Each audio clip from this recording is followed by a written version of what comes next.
Joe Burrow is practicing for a second straight day. The latest on Burrow, plus injury updates on Higgins, Cam Taylor-Britt, and more takeaways as we're just 1, 2, 3 days away from Bengals Cardinals in the desert.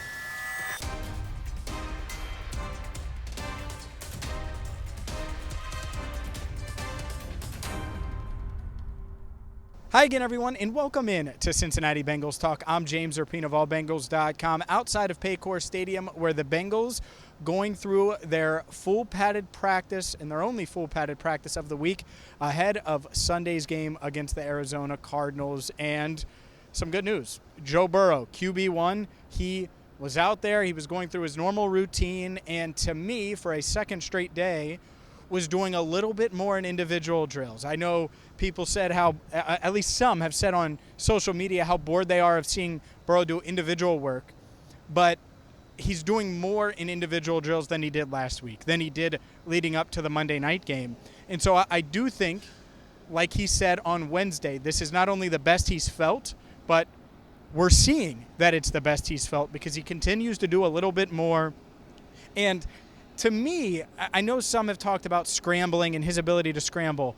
I think that is unrealistic and shouldn't be on anyone's radar going into Sunday's game, because we saw how, for lack of a better term, immobile he was in Tennessee. But what I'm hoping to see from Burrow on Sunday against the Cardinals, and I think there is a chance of it based on what I've seen at practice this week, is subtle pocket movement. Can he get that back where he can step up quickly when needing to and still be able to place an accurate throw, where he can take a step back, slide to the right, slide to the left, those subtle pocket movements that he is as good as any quarterback in the league at, probably the best in the league at. Everyone's been talking about his scrambling ability and outrunning guys and all that. Fine. I accept that that's probably going to be a while, and you don't want to see him on the run much. I'm fine with that. But if he can get some of those subtle pocket movements back, it would certainly help this offense. An offense that could be shorthanded. Higgins was on the field, but on the rehab field on Thursday, not practicing, keeping his cardio up. We'll see. I think it's a very, very painful injury. It's a rib fracture. You're hearing 2 to 4 weeks from a healing standpoint. The bye is in 2 weeks. So you could naturally say, all right, well, you give him these 2 weeks, you give him the bye, he'll be ready to go for San Francisco. And yet these games are really, really crucial. You're already down Charlie Jones, who's on injured reserve for 3 more weeks with not only a broken thumb, but he had surgery this week, had 5 pins put in that thumb. Should be ready to go against the Bills when he's eligible to come off of injured reserve, but we'll see. It's one of those things where you're shorthanded at wide receiver, and you're really shorthanded if you don't have Higgins. And if that's the case, then Tyler Boyd and Jamar Chase, they're going to have to ball out. Trenton Irwin will certainly see more snaps on offense, as will Andre Yosavash. We'll continue to keep you updated throughout this process at allbengals.com. Obviously here as well on Cincinnati Bengals Talk. And some good injury news. Cam Taylor-Britt back at practice, was in full pads today. He suffered a concussion against the Titans, and it's really hard to get through the protocol, but clearly he's gotten maybe not all the way through it, and we'll confirm that on Friday, but gotten to the point where he's able to put on full pads, able to do something in practice. Will he be limited? Will he be a full participant? We'll see when the injury report comes out on Thursday afternoon. I'll post that entire thing at allbengals.com. But my takeaway through 2 days of being here, and everyone's feeling it, right? The fact that the Bengals are 1-3, the fact that this is such a huge, huge game going in Arizona. These guys obviously know that. They know they're playing for their season. But Joe Burrow said it best, that this is a must-win, and he's locked in and focused on finding a way to get a win on Sunday. That's it. It doesn't matter how they do it. It's that they do it. And I think this entire team has to have that mindset, because this is a flawed football team. There's no ifs, ands, or buts about it. There's no debate. There's nothing. It is what they are, what their record is, and their on-field play is exactly what their record says. I mean, if you watch them and you didn't know anything about football, you would say, oh, yeah, that looks like a 1-3 team. And if you look at the numbers, it's a 1-3 team, and obviously the standings and record point that out too. And so you're not going to fix everything this week.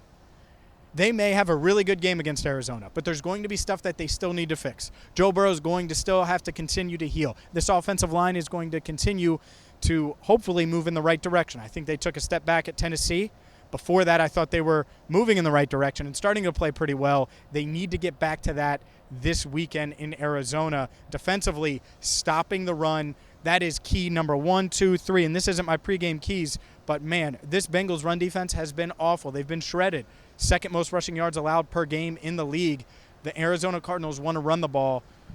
You have to stop it. And so this front seven, I know a lot of people have talked about the safety play. This front seven is intact. They're all here, plus some guys. Joseph Osai was on a snap count last week. They're working him back in. We'll see if he can get in the game more. He's practiced this week.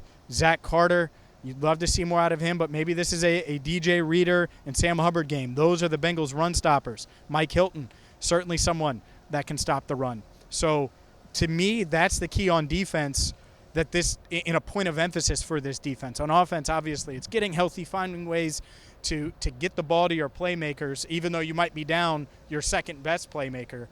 And on the flip side, you're going up against an Arizona offense that can really run the ball. James Conner can, Josh Dobbs, their quarterback, can, and they use that to lean on play action, to push the ball downfield to their weapons, whether it's the rookie Wilson, whether it's Hollywood Brown. Obviously, they have Rondell Moore from a few years ago. We talked about him here as a potential draft prospect. It was the Jamar Chase draft, which obviously the Bengals nailed that. So a lot going on here at Paycor Stadium. We are going to have locker room reaction, thoughts, interviews with players. Make sure you check out what Tyler Boyd had to say yesterday, what Joe Burrow had to say yesterday. Elise Jesse went one-on-one with Jamar Chase. We posted that on Thursday morning. And we're going to have a ton for you this week because we're going to Arizona. So whether it is our morning pregame report setting the scene, whether it's all of our post-game coverage from Arizona, we are going there to give you the best Bengals coverage right here on YouTube. So hit that subscribe button, ring the bell, and there's going to be a ton coming your way over the next couple of days here on Cincinnati Bengals Talk. So buckle up for that. Stay tuned, and we'll have a prediction for you as well. I'm still feeling it out. I know some are nervous about this game, still feeling it out. But there is hope, ladies and gentlemen, and it starts with a win over the Cardinals on Sunday. We'll see if they can get it done until our next video, which is going to come out in just a bit. For Andrew Fox-Miller, our channel coordinator, I'm James Rapien, signing off for now. Thank you so much for watching Cincinnati Bengals Talk.